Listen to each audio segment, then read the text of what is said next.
over to tonight's main event. It's my great pleasure to be announcing David Dollar, who is going to be giving his talk on China in 2049.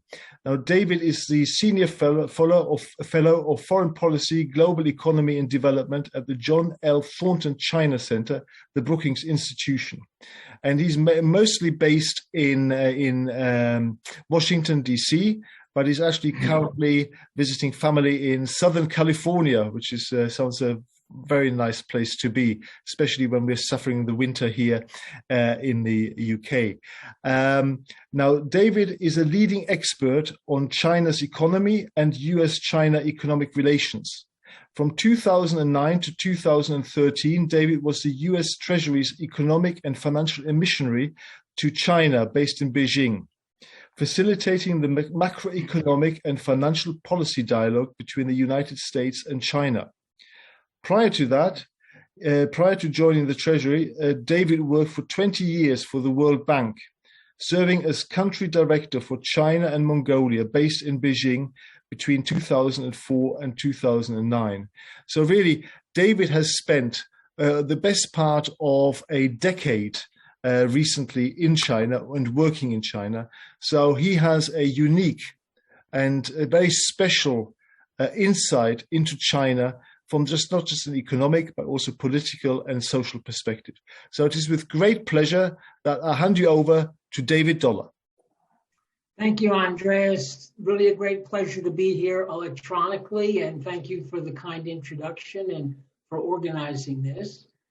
I'm going to talk about China's economy out to the year 2049, which of course we picked because would be the 100th anniversary since the founding of the People's Republic in 1949.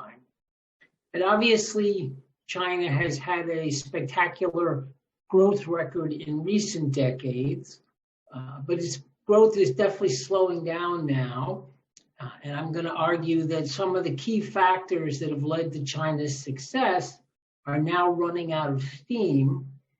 And this project, China 2049, I did this together with a few economists from Brookings, but mostly a large team from the Peking University in China. So there's a lot of input from Chinese economists looking at some of the factors that are leading to the slowdown in China. And I want to emphasize uncertainty. We're not really making a firm prediction about what China is going to look like in 2049. We're analyzing some of the key issues that will affect how China turns out. And I'm going to cover 4 basic topics. And I would argue that each one does a kind of double duty.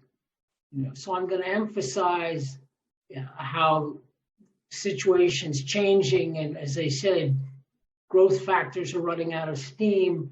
But implicit in this is also my insight into China's success. These are the key factors that have led to China's success up till now, and it's their running out of steam is what's bringing down the growth rate and causing China to introduce some changes. So the 4 things I'm going to emphasize are demographics first, then the high savings and investment rate in China, third is innovation, and fourth is international trade and investment agreements. And also in each area, some of the uncertainty is around policy. There are things the government can do or the society can do to mitigate the impact of different influences, but we all face politics, and it remains to be seen how well China addresses some of these policy issues. So let me start with demographics. China's economic reform basically started in 1978 under Deng Xiaoping, and already, even a little bit before economic reform began, the fertility rate in China had been coming down quite significantly. Mostly this is a natural phenomenon. If you educate girls, provide access to health care and birth control, urbanization. All of these factors tend to bring down the fertility rate. But of course, in China, this was assisted very strongly by a deliberate government policy put in place right there at the beginning of economic reform, the one-child policy. It's a slightly misleading name because it certainly was strictly enforced that urban couples could only have one child.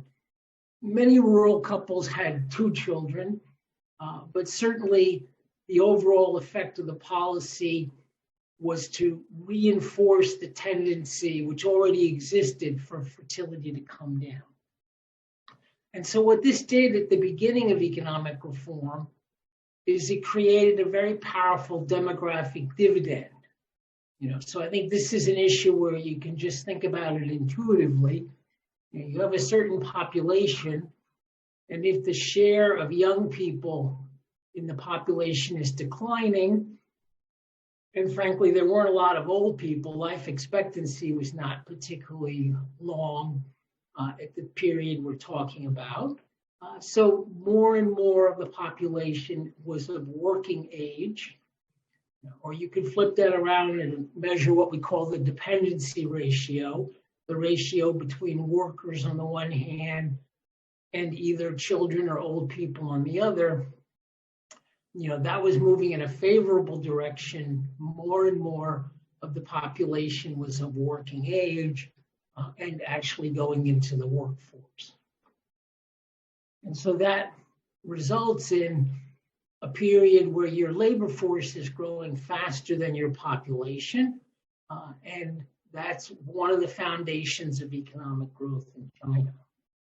Now, having a rapid population growth creates the potential for economic growth, but of course you have to put people to work. So the different factors I'm going to talk about all interact. I'll come back to that. China did succeed in putting people to work, and that's one of the reasons why they were able to grow at close to 10% per year for a long period of time.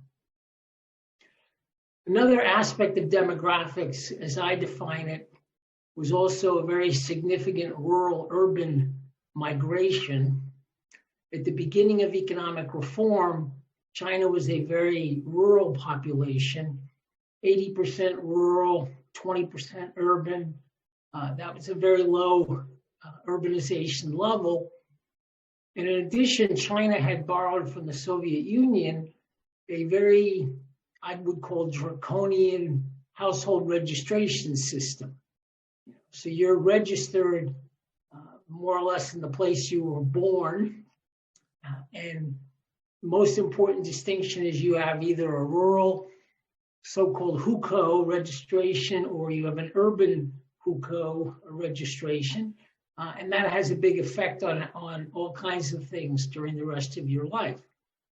So China started reform 20% urban, 80% rural, and with this pretty rigid registration system, which if it had just persisted in its strong form, it would have been very hard for China to make any of the economic accomplishments that it made.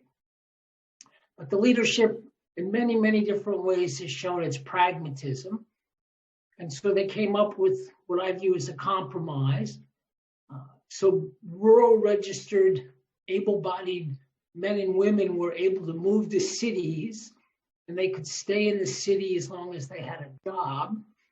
And so they became part of the urban population. They became migrants to the urban areas, but they retained their rural registration. And we've reached a point after several decades where there are about 280 million migrants in the sense of people who have rural registration who are actually living and working in cities. So that system enabled that bulge in the workforce that I already described. Most of that was in the countryside just because most of the population was in the countryside. But large numbers were able to move to the cities. You had a lot of young women who went to work in factories. They lived in the dormitories in the next to the factories. A lot of young men either went to factories or they often worked construction. They would live on the construction site in China, and they would move from job to job. And this system, might be a little offensive to Western sensibilities, but it has a certain economic efficiency. Whenever there was a downturn, if there was a downturn in construction, the migrant workers who finished up a job and didn't have a new one were expected to go back to their village. So there was no provision in the city to take care of their unemployment. And then if there was a boom, people would be pulled back. I guess an important background I should emphasize is that, China is a resource scarce country, has about a fifth of the world population, but only 7% of the arable land. So you were not going to have that massive population become wealthy as farmers. It was not New Zealand multiplied in scale. It basically had too many people living in the countryside relative to the resources. So for the individuals involved, moving to the city to work construction or work in a factory meant that they would get, many times as much income through that urban employment as they would get staying back on the farm. And that translates in the GDP growth. They were much more productive in the urban activities than in the rural activities. Now, I think all of that is an important factor in China's growth, rapid growth of the labor force, especially rapid growth of the urban labor force, people coming to work in manufacturing, construction. And I don't want to overemphasize just the manufacturing construction part, because you also had a lot of migrant workers increasingly coming into service sectors. You had large hotels and restaurants where, again, many of the workers would be from the countryside and they would live in dormitories associated with the hotel or with the restaurant. So some service sectors had this benefit as well. Now, the thing about the rapid decline in fertility back in the day and the demographic dividend I'm describing is that really quite inevitably runs out of steam, because what happens is eventually the decline of fertility is such that population peaks and starts to decline, and that's basically happening right now. China's population will peak there's about 1.4 billion people in China. It'll grow a little bit more. It's hardly growing at all. It's less than, certainly, well under 1% per year at this point because of the low fertility. But the population will peak by 2030. And then with these fertility rates, the population is going to decline. That'll be slow at first. So for this time period I've chosen between now and 2049, you can actually think of the population as being pretty stable. It's going to increase a little tiny bit the rest of this decade, and then it'll slowly start declining. But then if you go further out after 2049, it's actually going to decline quite significantly if these fertility rates hold. Now, the government's concerned about this because now the population is reaching a peak and starting to decline. And then also within that population, the share of the elderly is starting to rise quite dramatically. So you have this aging of the population. And of course, the low fertility means you do not have a lot of young people coming into the mix to replace them. I don't want to bore you with too many numbers, but let me throw a couple of them out. right at the moment, the share of the Chinese population that's over 65 years old is 12%. And by 2049, that will more than double to 26%. So there's going to be a very significant increase in the elderly population within the context of a pretty stable overall population for the next couple of decades. And then the most dramatic increase is in the group that's 85 years old and older. The number of people 85 and older will increase from 10 million now to 50 million by 2049. So in terms of economic growth, so on the one hand, China is certainly going to have to put more resources into healthcare, elder care, assisted living, retirement, taking care of this population. And the share of the population in the workforce will be declining. So this is the kind of flip side of that demographic dividend, is now you're going to have a rising dependency ratio, and that's going to put some burden on society. Now, and in general, we're starting to have cases like this around the world where the population's declining and the labor force is declining. Japan is a good example, and it's very hard to maintain economic dynamism and growth once your labor force is declining at a pretty significant rate. So that, China is not quite there yet, but it's going to get there over the next couple of decades. Now, there are things you could do on the policy side.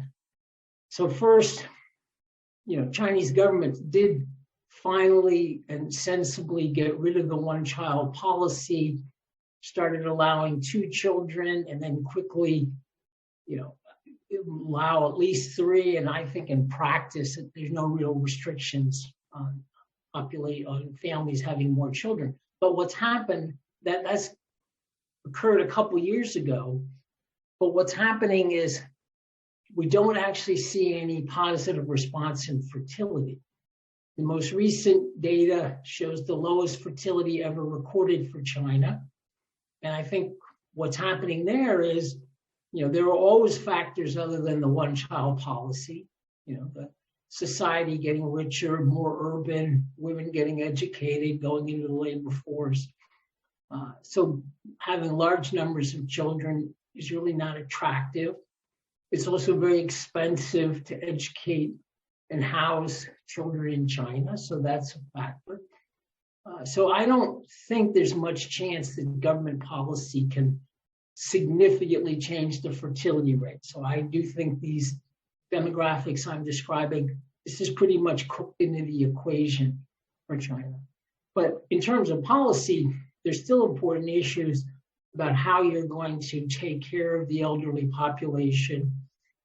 If you have, I think with the right policies, some raising of the retirement age, strong effort on keeping, there's also a group, aside from the elderly, I cited some statistics, there's a big bulging group right now in the 55 to 65-year-old cohort.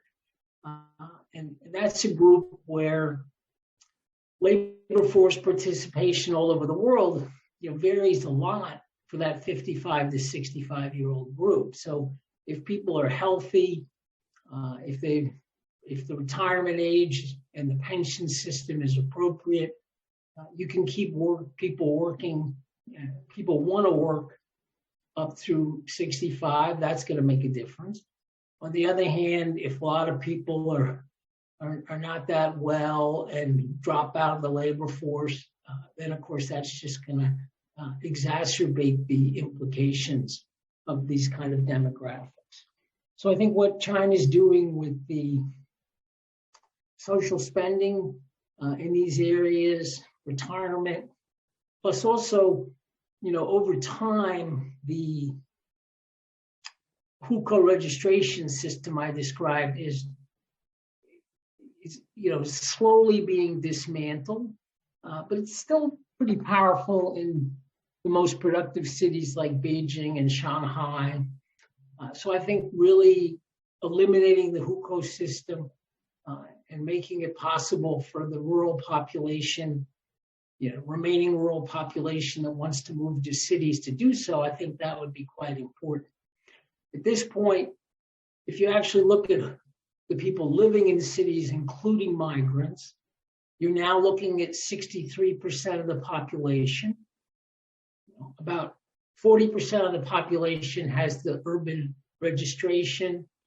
23% of the overall population would be migrants. That's a figure around 280 or 300 million. But that's still a very large rural population now that China is a middle-income country. So 37% of the population is actually living in the countryside. And so I think there's still some significant potential for rural-urban migration. And you're still in a situation where urban productivity is much higher. So facilitating that rural-urban migration is first good for human welfare. That's the most important issue. But also that would be good for economic growth. I mean, one theme I'm going to draw out in a couple of these issues is, as something like labor force growth naturally slows down, and it's just common sense, you want to use your human resources as efficiently as possible, right? So if there's still potential for some people to move productively from the countryside to the cities, you want to facilitate that through policy. Last thing I'll say in demographics is, this may be stretching the definition of demographics a bit, but there's also an important kind of inequality in education between the rural area and the urban areas. So I'll give you another statistic. So in the urban areas, people with urban registration have 10.4 years of schooling on average. So that's quite high as an average. In the rural areas, the figure is 7.2 years of schooling. So the rural population is less, has less education and in general less quality education. And increasingly, that's really going to be the only source of growth of the labor force, is remaining rural-urban migration. So there's a risk there, that as China tries to continue to develop, it doesn't have the human resources. Or to flip that around, it could help itself a lot by putting more emphasis on rural education and making sure, that the potential for that labor force is realized. Now, I have used a fair amount of my time on demographics. That was deliberate because I think this is probably the most difficult and interesting issue that China faces. But let me move on and cover my other areas. So the second area I wanted to emphasize is that China is a high savings, high investment country. That's been true for a long time. And at the beginning of economic reform, that was incredibly helpful because I emphasized those, that wave of rural-urban migration starting after 1978, and that if you can employ people, that's a source of growth. And China's done a great job employing them, partly because of that high investment rate. It built a lot of factories, constructed a lot of infrastructure, which itself created jobs, constructed a lot of housing. And so that sort of building up factories and then the labor coming in from the countryside, that is key to China's very rapid growth. The problem now is China's running into the issue of diminishing marginal returns to investment. And there are several pieces of evidence to show this. First, the investment rate has remained high. But it used to be with the high investment rate, China was growing at 10% per year.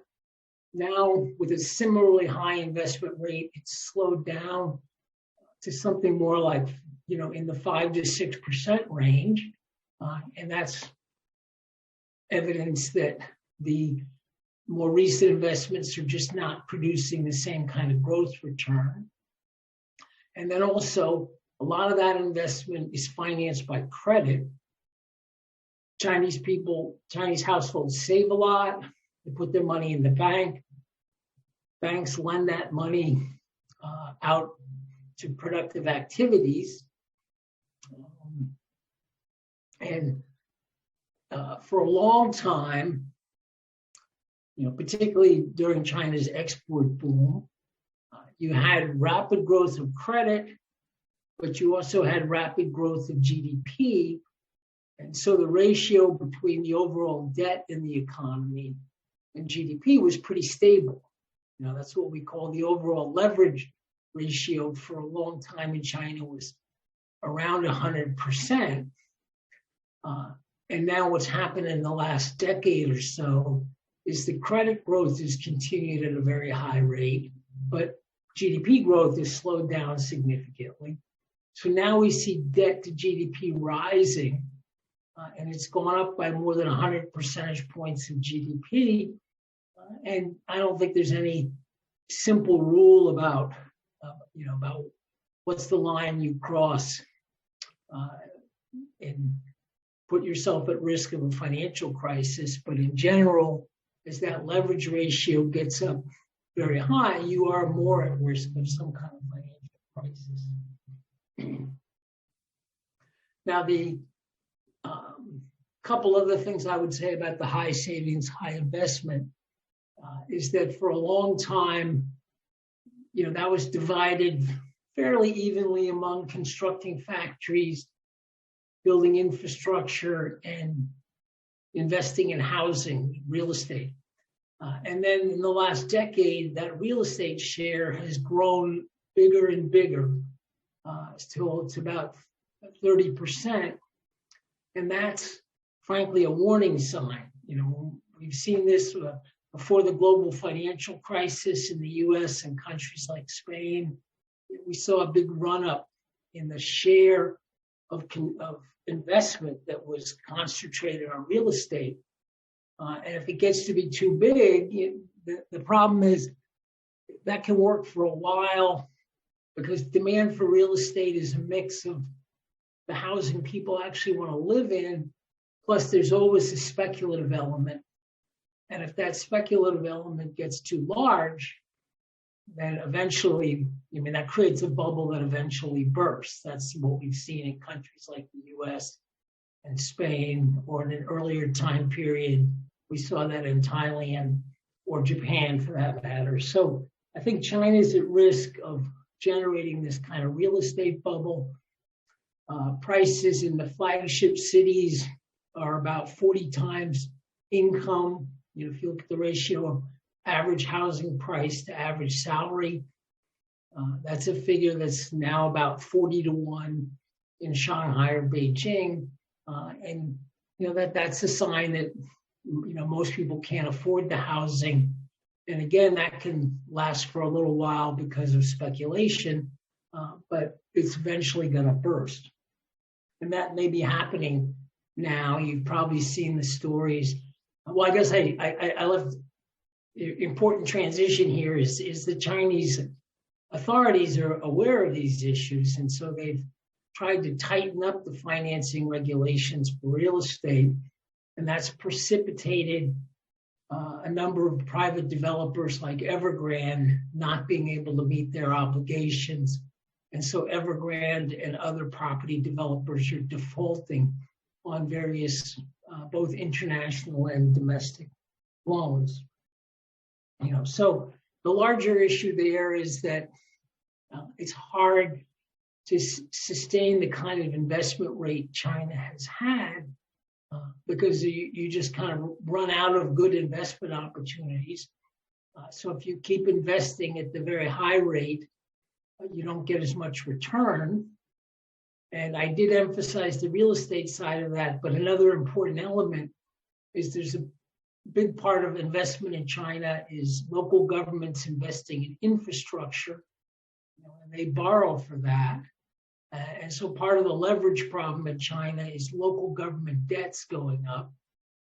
And when local government debt relative to GDP is going up, it's a sign that they're borrowing money, building infrastructure. If it had a very high return, it shouldn't lead to an increase in the ratio of debt to GDP. But we've seen that ratio going up quite a bit, and that suggests that their latest round of investments are really not that productive.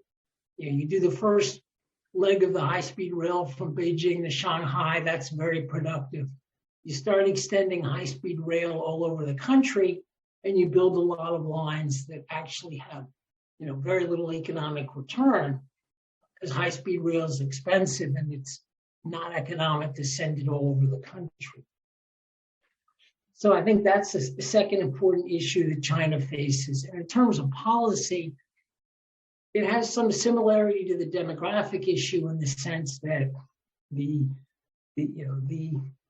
best thing the government can do is to try to develop as efficient a financial system as possible, because there are still good investments, of course, in China. So you want to make sure that the resources, the savings are channeled to high return investments. And of course, you don't want to finance, white elephants, boondoggles, et cetera. And I think China's financial system is dominated by 4 big state-owned commercial banks that do not have a particularly good track record. I think a simple way to think about it is in the early stage of reform, China had so many things going for it that even relatively poorly functioning banks could shovel resources toward the export sector or toward construction. Now it's a lot more challenging to find the good investments, and China doesn't really have the financial system to do that. It's got these state-dominated commercial banks, has an underdeveloped stock market, underdeveloped bond market, and I think that's an important part of the agenda. And certainly, one of my co-editors of the book China 2049, Yiping Huang, he's a leading financial expert in China, and so his chapter of our book has a lot of very sensible recommendations for reforming the financial system so that China gets the best use or impact from its investment in order to counteract to some extent this tendency toward diminishing returns.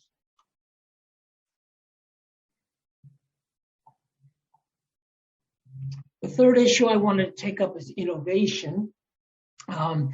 Aside from my recent time in China, I started visiting the mainland in 1986. I was teaching there, 1988 again, and I had an opportunity to visit different factories and work units in that mid-'80s period, and I have to say, frankly, firms were using extremely outdated technology. They'd gotten some things from the Soviet Union in the 50s, and the Soviet Union, of course, was not the most advanced technologically. But then China and the Soviet Union had a falling out. China was very isolated, and it was working with really quite backward technology. And in that situation, I think China is a great example of, the best way to move ahead quickly from that kind of situation is to open up the economy to foreign trade and investment. The foreign investors come in, they bring more advanced equipment and technology, management skills, and then trade is really critical. It creates demand for, it allows you to specialize in an area like footwear and garments to start with, and then move into electronics. But also more and more products now have very complicated value chains. So if you want to be anywhere near the frontier, you're typically going to be using a lot of imported parts and components, also imported services. And certainly that's what the international firms are looking for. So I think for China, I've talked about the early growth of the labor force and the rural-urban migration, the high savings rate, which initially was well targeted to creating capital stock, But then you also had the opening up of the economy. China was the largest recipient of foreign investment among developing countries, still is for a long time. So you had a lot of international companies setting up operation there, bringing more advanced technology, and that would complement the capital stock China was building up, the labor force that was coming from the countryside into the cities. But again, success breeds its own new problems. So after you reach something like the average, kind of average technology frontier in the world, it's a lot harder to catch up quickly, go further beyond that, I guess is what I'm trying to say. As you get toward the world average, increasingly what you need to do is not just welcome foreign investors and borrow technology from others, you also need to invent your own new products, patents, ideas, etc. And if you look around the world, countries that are, there are quite a few countries that have good innovation track records, and usually the government is financing, basic research, but kind of science and fundamentals, and private sector is engaging in the commercial R&D. So most of the commercial applications come out of the private sector. And China has a dynamic private sector that generates, a certain amount of innovation. And the innovation depends very much on intellectual property rights protection in order to have an incentive. China's been gradually improving its intellectual property rights. But China still channels a lot of resources, a lot of R&D resources to state enterprises, and they don't have a particularly good track record in China. None of their state enterprises is producing important innovations and becoming global firms. Their main global firms are in, resource areas where they, have just been able to accumulate a certain amount of the oil reserves in the world, for example, or copper reserves. But you don't really have Chinese state enterprises in tech areas or impressive innovation. I think in thinking about policies, this is going to be probably the hardest, most controversial area for China to try to change. So what my co-authors and I are recommending is that China really needs to rein in the state enterprises, kind of, give them a defined role that's smaller than what it is right now, and focus more on creating a good innovation environment for the private sector. There certainly are examples in China.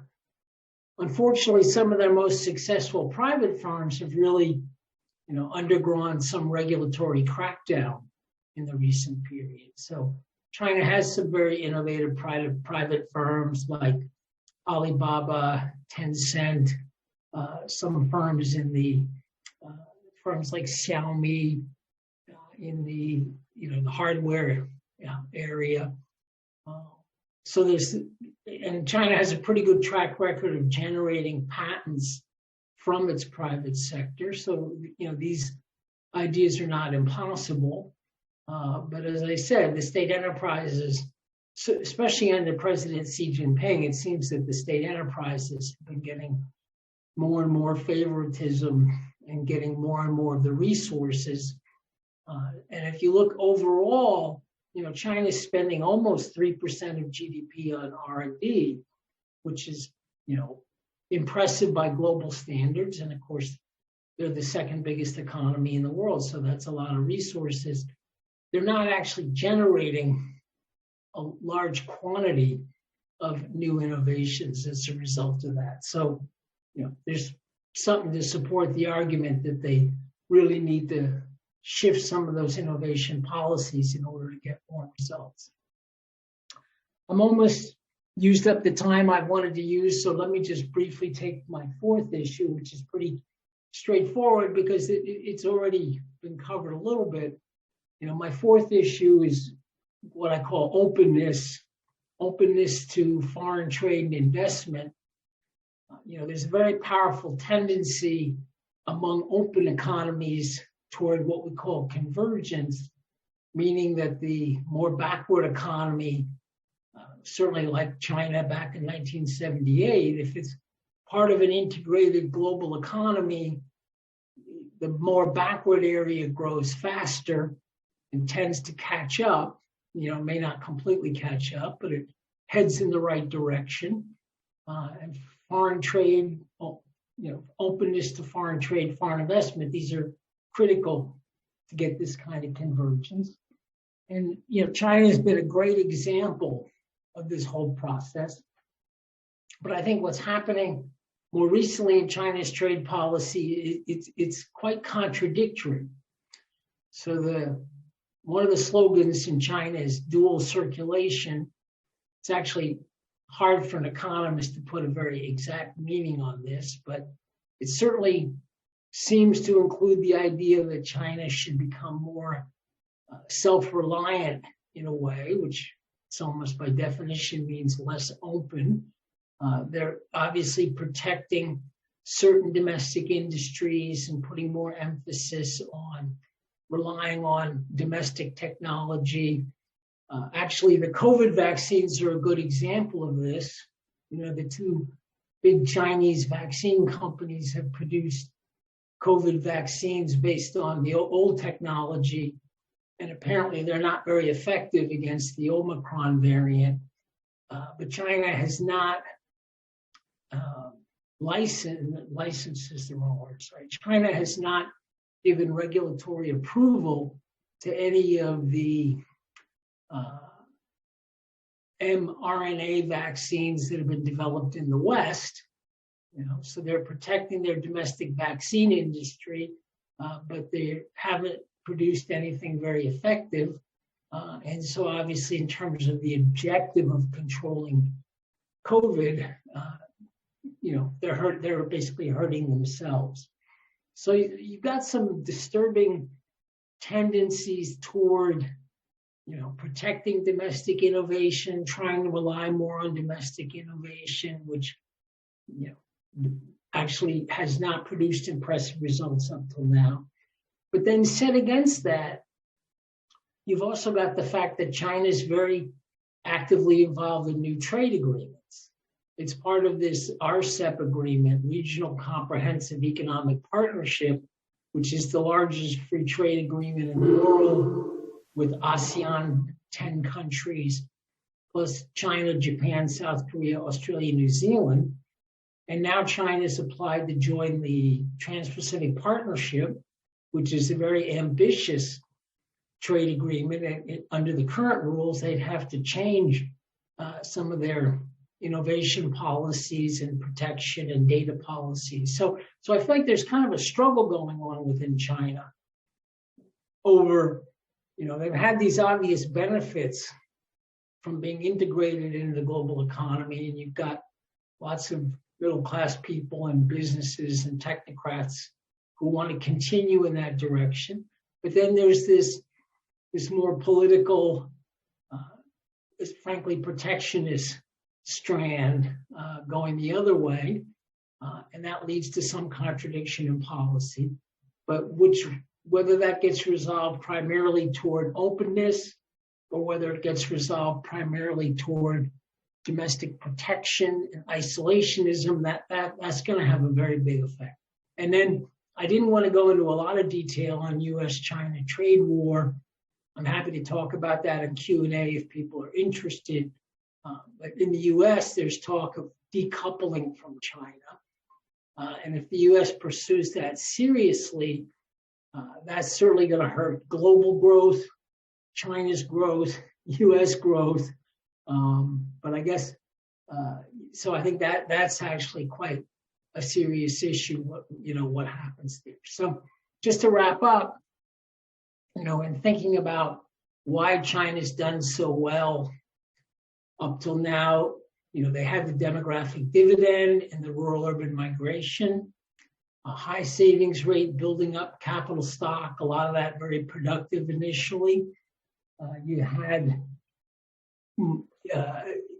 dramatic improvements in technology, primarily through foreign investment, but also through those technologies diffusing to the whole Chinese economy. And you've had China as kind of a great exemplar of the benefits of openness. And now looking ahead, the demographic dividend has essentially flipped, and China faces some very difficult demographics that will tend to reduce its labor force and make it hard to grow. They've overinvested, frankly, in some aspects of the capital stock, so they've got some sharply diminishing returns in that area. Innovation gets harder as you move toward the world average, and it seems to rely primarily on the private sector, and China's reluctant to, it leans on the private sector, but it's reluctant to lean too far.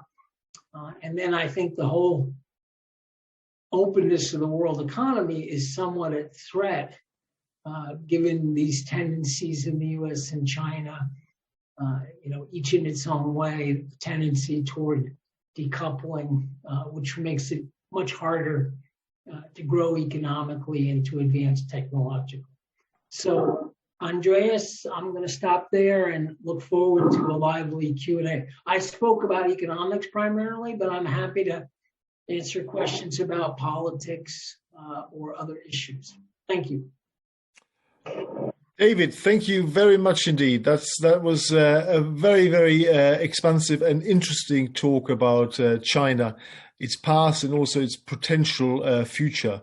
I'm really glad you actually covered a lot of the dimensions, such as the aging population, the urbanization, as well as the increase of debt, the issue around innovation, and then finally the whole aspect of, how do you work, how do you operate in a global world by being slightly more open than maybe China has been in the past. So really, really interesting. Maybe we can all unmute ourselves and give David a big round of applause before we actually start the Q&A session. It's never easy, David, on Zoom to do that. But if people could unmute, and then we'll give you a round of applause before we go to the Q&A session. So well done. Thank you.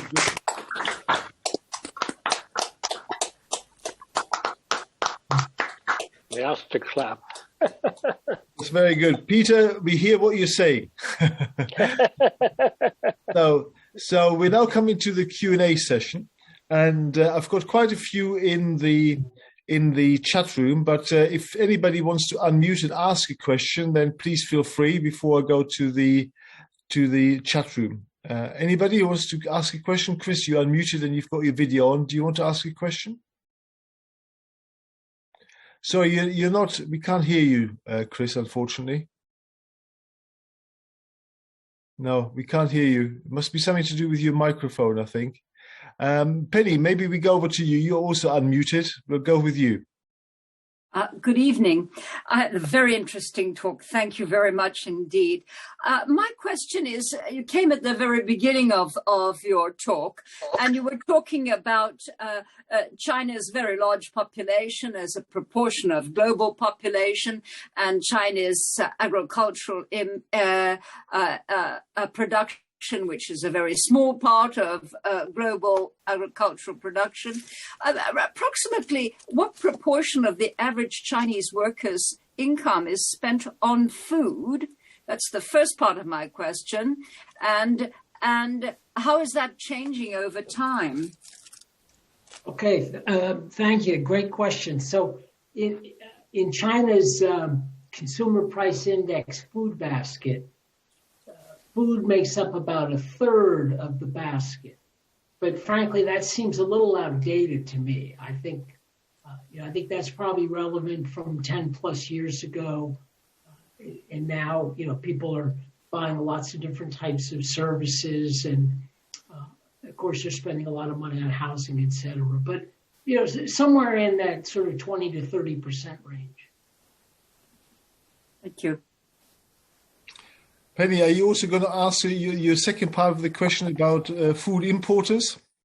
Oh, well, yes, my second part of my question was indeed bearing in mind that to transport food, it's high bulk, high weight, relatively low commodity value. Are there actually, what proportion of Chinese food importers are amongst the super rich of modern China? I'm not aware of any of the food importers being, the super rich are basically, in the tech sector like Jack Ma, some quiet figures more in the kind of private banking and financial services. China's an interesting place. Like there's some woman billionaire who was in the waste business, so you can find lots of kind of interesting little entrepreneurial stories, but they do tend to be spread out, pretty far across sectors. I don't recall anyone in food, but I would say, Penelope, that implicit in your first question, and maybe in the second one, China does import a lot of food. That's the only way they can square the circle, is to import lots of. They try to target what they want to import and prevent various other things. So they've had a lot of disputes about meat imports, things like that. But they are better off if they import quite a few different food items in order to kind of bring living standards up toward their potential. Thank you. Now, what's quite interesting, my brother runs is the CEO of an international supermarket chain, and they have expanded to China about 8 to 10 years ago, and they're based on a sort of wholesale business perspective. So all the wholesalers in China are Chinese local people, and it's amazing the amount of civil servants and teachers who've become millionaires overnight by starting, that wholesale business in China under the label of that supermarket is phenomenal. Is absolutely phenomenal. So I think it's a good question. I see that Peter Scott, you've got your hand up to ask a question. So just please unmute and ask a question of David. Yes, David, I've got three. My question has got sort of three parts to it, really, just areas that you didn't really touch on. In terms of whether you think there'll be significant inhibitors to future growth. The first is the legal structure in China remains something of a political construct. It doesn't really allow for any sort of predictable outcome that we would understand in the West. And I think that that's likely to have an inhibiting factor on future investment, as it already has around things like intellectual property. So that's question number one. Second part is, I'm sort of wondering, and you touched upon it, the amount of debt that's out there lent to government agencies, but there's also a very significant amount of unperforming debt on the balance sheet of most of the banks in China. And at some stage that needs to be written off. And I'm just wondering what your views are on that. And my final issue was, I think, there's two more. One is around immigration. If the population is declining, the way that Western countries, and the UK is dealing with it, is immigration. And the US does this as well. And there's a readily source of immigration to actually help keep the economy going. Now, both Japan and China are a bit similar. It's quite difficult to draw people into either of those countries. To what extent is that a factor in inhibiting future growth? And my final question is around water. To what extent is water an issue in China? I've heard it spoken that it's a strategic concern, but I don't fully understand it. Could you explain whether that's got a factor to play as well? Well, this is the first time somebody's managed to get 4 questions for the price of 1. Right, so, sorry about that. David, try to do your best, but we let you off if you don't answer all 4. Actually, they're very good questions, and I think they'll discipline me to be brief, because I don't want to give a long response on each. So on the first, the legal point, you're absolutely right. There really is no rule of law in China. So in some ways, it's kind of a mystery that they've been able to do as well as they have. I think if you look, at the growth of that export sector, starting with, garments, footwear, moving electronics, et cetera, and a lot of those areas, the investors get their money back in 3 to 5 years.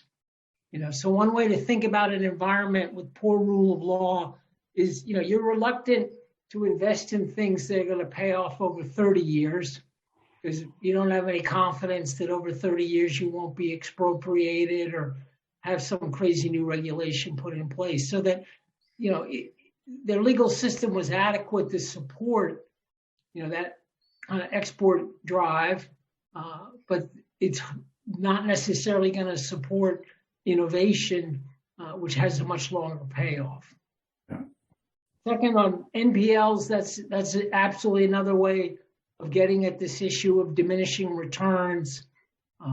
They had an earlier period where there was a big buildup of NPLs just because of some inconsistencies in how they were opening up the economy in the 90s. And then they were able to kind of grow their way out of that problem. But I think now it's a different situation. The NPLs that are building up are a reflection of this difficulty of finding, new good investments. And it's, pretty pervasive, and they're not growing fast enough to just solve that problem. So, that's why reforming the financial system, seriously reforming the financial system is important for preventing a financial crisis and to do a better job allocating capital in the future. Immigration, completely agree with you. That's kind of the obvious solution for a lot of advanced aging economies, but I think it's going to be hard in China. It's not a particularly open, friendly culture. And I think while their demographics are what I've described, there's still 1.4 billion people there. So in casual conversation in China, if you throw out the idea that, you really need to import a lot more people, very common reaction is, well, we already have 1.4 billion people. So I think not a lot of warmth toward welcoming new people. And then water, they definitely, they're in an interesting situation with water because the water resources are divided. I think, if I remember correctly, 80% of the renewable water is in the south of the country. The population is divided about evenly in half between the north and the south. So the north is very, like around Beijing. You probably heard some of the commentary in the Olympics of what does it mean to be creating all this fake snow in this essentially desert area where there's very little water. And I've had some interesting conversations with senior Chinese on this, saying that the rational thing for an economist is to encourage hundreds of millions of people to move south. So as you urbanize, get the northern peasantry to move to the south. But the Chinese hate this idea. So they're digging they're digging the world's biggest canal to send water from the south to the north, which is not an economic solution, basically. So I think they've got internal water problems. And then that whole Asia region, people are going to be fighting over the water that comes out of the Himalayas. All the great rivers of South and Southeast Asia come out of China, essentially. So there's a lot of potential for international conflict. Okay, thank you for that. Chris, have you sorted out your... Well, I hope so. Yeah, I hope so. You just touched on the whole of the Asian situation. Some people have seen a rivalry growing between India and China.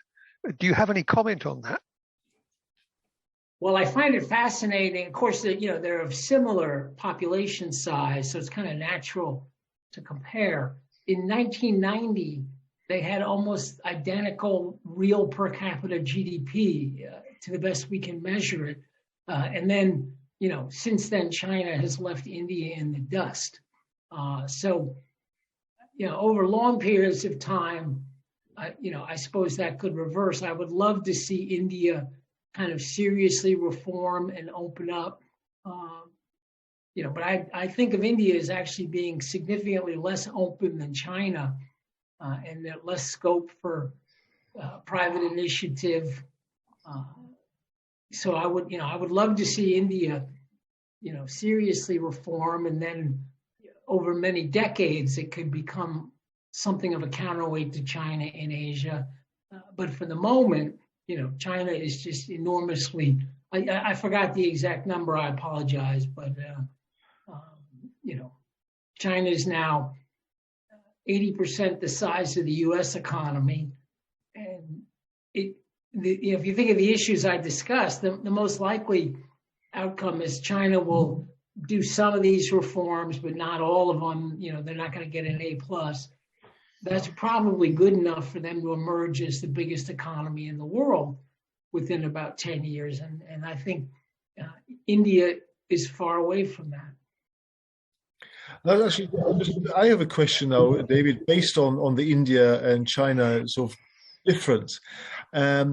Isn't it true that in India you have got capital outflow because of this offshoring? It actually, the capital leaves India again, whereas China has a different model where it attracts capital that actually stays in the country. Is that not one of the fundamental differences between the two's chances of economic development? Yeah, I think so. But I think, that's a reflection of the fact that, China is this complicated mix of positive characteristics and negative characteristics. And I mentioned along the way, it is still the largest recipient of direct foreign investment. It's been the largest recipient among developing countries for a long time, and actually replaced the United States as the overall number one recipient in the last couple of years. So, you read a lot of the Western commentary on China is quite shallow and partial. Mm. So there are lots of bad things happening. I'm always careful, try not to defend a lot of things about China. But then you come down to the fact that foreign investors are putting their money there. They're making money, or they wouldn't keep doing it. And China gets a lot more foreign investment than India. China has a lot more trade than India. I just think there's all kinds of evidence that the Indian economy is not that open. And, I mentioned that RCEP agreement as a really important, largest free trade agreement in the world. Well, India dropped out, shortly before they finalized that. So when I listed countries, of course, I didn't mention India because they passed on the opportunity to be part of that. Yeah. Okay, thank you for that. Roger, I think you had your hand up earlier. Yeah, I did, yes. I think, David, you mentioned the Trans-Pacific Partnership earlier. And if I'm not mistaken, Donald Trump somewhat impetuously took the United States out of it. Do you think that was a good idea? And do you think it's reversible? I think it was a terrible idea. I think the basic idea of the Trans-Pacific Partnership was to, negotiate a high standard 21st century agreement dealing with data, cross-border data, intellectual property rights, state enterprises. And it was kind of an indirect way of disciplining China. China was not part of the negotiating countries, but the idea was to create a big Asia-Pacific bloc that, in my view, you try to attract China to meet the standards and join that. So then the U.S. pulls out. I respect Japan for keeping it alive, but I think the U.S. is just missing an action in Asia Pacific at this point. And lots of smart people in the Biden administration understand this, but the quiet word coming out of the White House is U.S. politics are such that there's no chance the U.S. is going to try to rejoin Trans-Pacific Partnership anytime in the near future. Basically, big trade agreements are now anathema to both our political parties. The UK, by the way, is talking about joining Trans-Pacific Partnership, right? I would say, bully for that. That seems like a great idea. Okay, thank you, David. We've got. Are there any more questions? Live questions? Oh, yes, Peter, you've got a question. Then please go ahead. Yes, okay. Under the so-called Belt and Road Initiative, China is effectively integrating the Pakistani and the Laotian and Cambodian economies into the Chinese economy, with the connivance, certainly in Pakistan, with their connivance. And with Laos, they've taken over the electricity grid, effectively integrating the water, hydroelectric power, and so on into China. In Kazakhstan, we have the Belt and Road proper. We also have an agreement between the Belt and Road and the Russian economic free area. So my question really is, looking at the four categories that you talked about, integration of other people's economies is one way of getting immigration, even though the people aren't moving into your country. It's one way of getting better returns on your investment. And it seems to me that it's one way of keeping the Chinese economy afloat right up to 2049 and beyond, perhaps. Interesting comments. I think those are excellent points. I had made a note, but I skipped it because I was worried I was, kind of running out of time. But in terms of my second issue, the high savings, high investment, probably the demographics will bring down the savings rate over time. As people get older, they tend to save less, but that could take some decades. And I think the overinvestment is going on right now. And so a short-term solution is to invest more overseas, and the different ways of doing that. But potentially one way of doing that is to finance infrastructure in other developing countries. So I'm somewhat neutral about Belt and Road in the sense that I think there's some good developing countries out there, countries with good economic management, borrowing from China for infrastructure, and it's going to work out fine. They need power, they need roads, etc. Now, Peter, you mentioned some countries that I think are not particularly well managed. Deliberately. Laos is a tiny little country, but Pakistan's a big country, but doesn't have particularly good economic prospects. I think it was Kazakhstan, the third country you mentioned. Yeah, Pakistan was the important integrated economy, I think. Yeah, right. They're taking Yeah, but I think the Chinese experience is that they're funding projects in lots of different types of countries all around the world, and I think they're going to have a bad experience in countries like Pakistan, because they don't have very good economic management, and there won't be a very good overall return. And some of these Chinese clients are definitely running into debt problems quite quickly, and Pakistan's an example. Yeah. But on the other hand, Indonesia is a major borrower from China, South Africa, Nigeria. The thing is, it sounds like a geographic program when you call it Belt and Road, but I think it's really global. And I think in some sense, the prospects of the country that borrows will be the most important determinant of whether this is successful or not. I worked in the World Bank for 20 years. I have the same view about the World Bank. You build roads and infrastructure in countries with poor economic policies, and those infrastructures are not used, they don't generate a return, and the country has a debt problem. On the other hand, World Bank financed a lot of projects in South Korea in the early days of its reform. That worked out pretty well, right? And South Korea repaid all of that, no problems. They later got into some debt problems, borrowing from the private market, but they didn't get into trouble borrowing for infrastructure from World Bank and others. Okay, thank you for that. That's great. Now we're going to go, I know Chris, you've got your hand up, but let's go to the chat room because there's quite a few that we need to cover off there. One question from John, which is what you covered quite early on in your talk, is do people who have rural registration and an urban job have to move back to their village when they retire? Well, they do not have to move back to village when they retire, but if they're in a, like, kind of a top tier city, which would be any of the provincial capitals, and a number of other cities, they won't be able to get decent access to healthcare, for example. Right. And they will get something out of the pension system there, but I would say in practice, the incentives are powerful to move back to their village, and the pensions are pretty portable. So, right.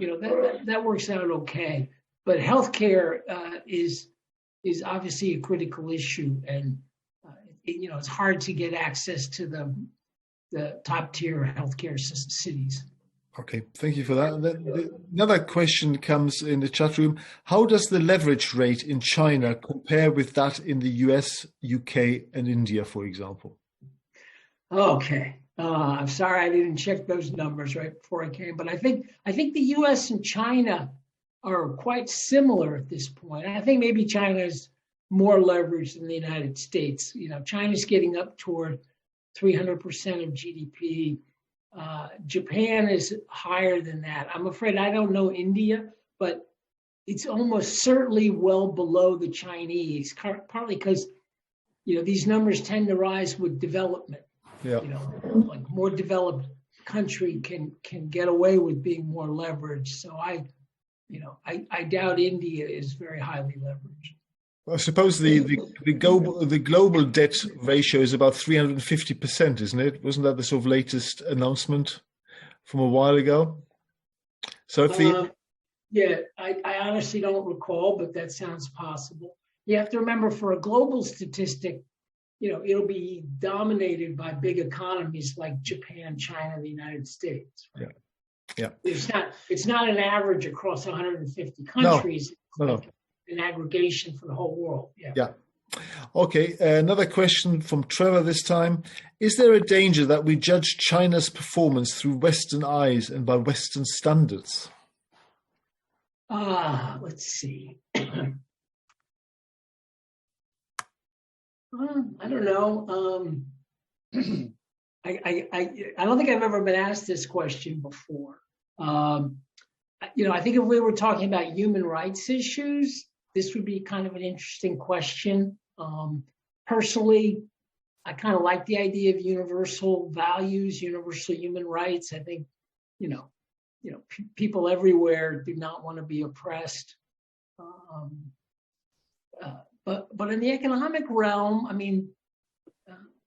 I guess in the economic realm, I think while there are other things in life, obviously beyond GDP growth, I would say economics has branched out with a lot more micro data now. So if we want to talk about what's been the impact of economic reform in China, we have a lot of data on infant mortality, maternal mortality, life expectancy. All of these things have improved pretty dramatically. So, I would say, Chinese people, want to have a long, healthy life. They want to send their kid to college. They want to buy an automobile. They've got the biggest automobile market in the world. So I think, economics, I do think the metrics, tend to be appropriate. Take some of these metrics across countries. I think it's fair. I just wonder, again, Andreas, can I just, the point of my question was, I've been trying to desperately remember, about 5 years ago, I saw a lady make a presentation and she was talking about the similar sort of things. And she had a couple of examples in the banking world where she said, when we look at this couldn't have happened and shouldn't have happened in the Western world. It's a cultural approach difference. And I just wondered if you had any examples of that happening in any area.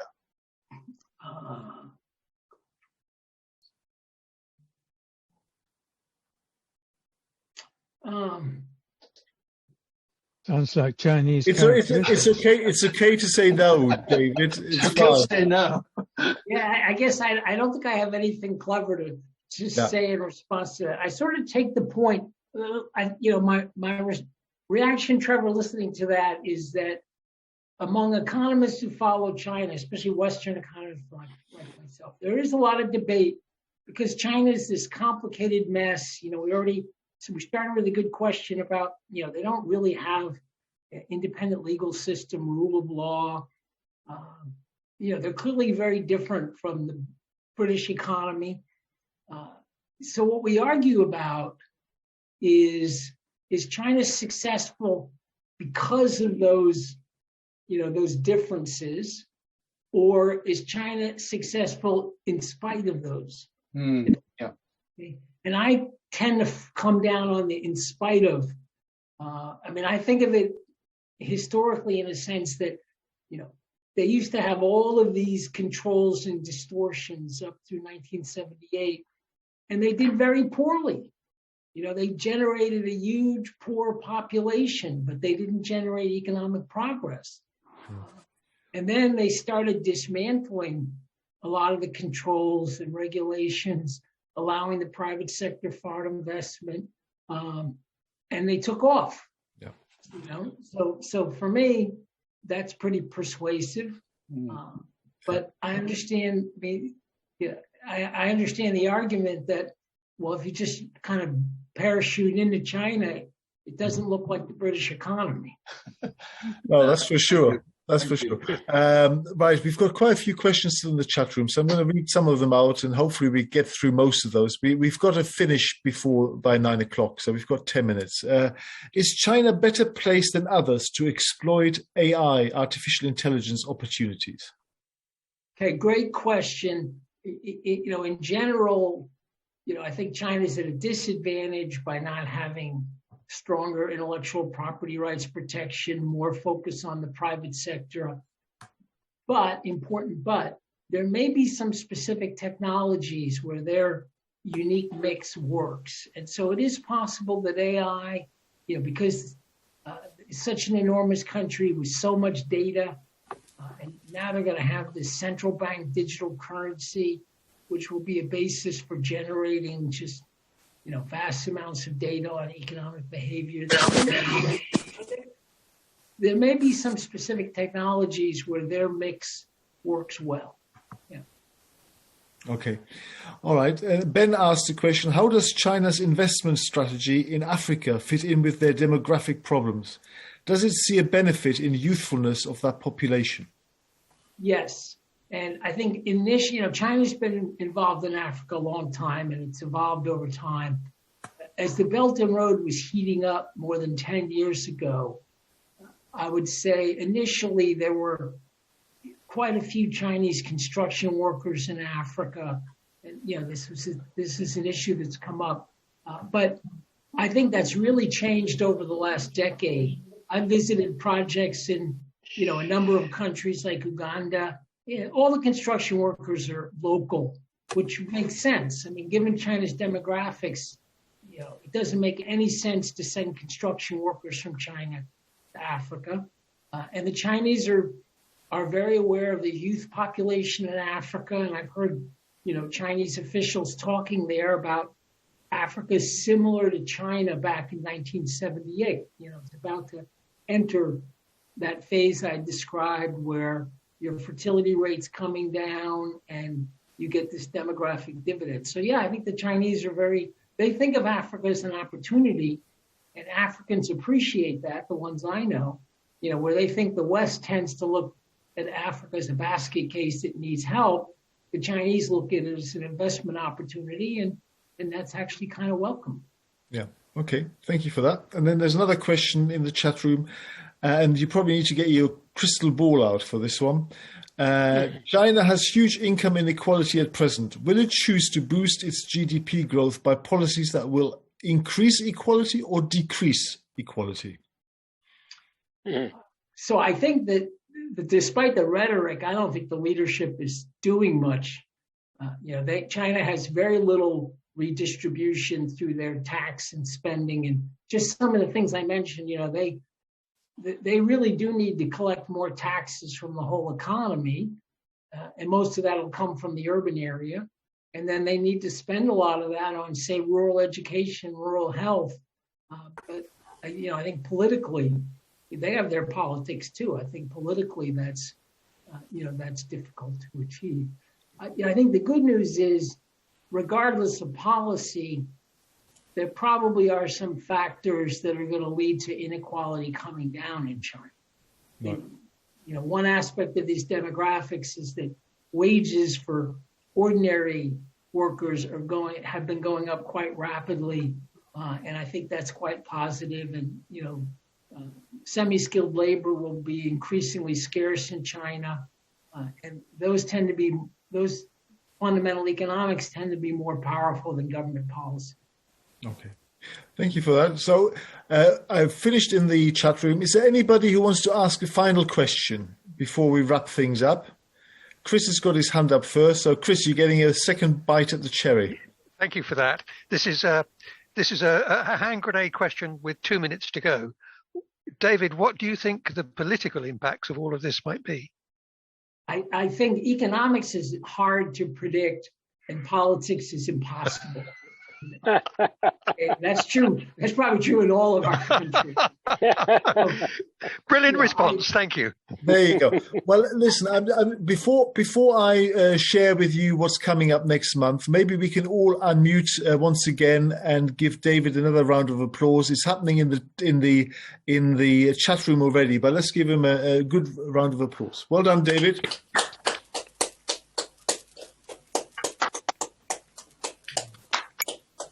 Thank you very much. So we'll just finish off, as we normally do, with a quick update what's happening next month. And that is because this was a joint World Affairs and Business and Economics group. I'll tell you about what's happening in both. The first thing that's happening in Business and Economics next month is we have the British economist Anne Pettifer, who came to fame originally for correctly predicting the 2007-2008 financial crisis, and is also director of the Macroeconomic Policy Institute. She's coming to talk to us about why the new Green Deal is vital, is the title of her talk. So again, a really high-profile individual giving another talk at the BLSI. So I would all recommend that you join on the 8th of March. And then the next World Affairs talk is actually about Ukraine and Russia. And the title of this is an civilized divorce and an uncivilized war. So this is going back into the relationship between Ukraine and Russia over the past decade in particular, but obviously also touching on what is currently happening and what's likely to happen in the foreseeable future. And these are, again, two countrymen of David's from the United States coming in. One is presenting online from California, I believe, and the other one from New York to us. So again, I would highly recommend that on the 15th of March. So that's it. Big thank you once again to David. And as I always close these meetings, stay safe, stay healthy, stay sane, and I shall see you all next time. All the very best. Bye, everybody.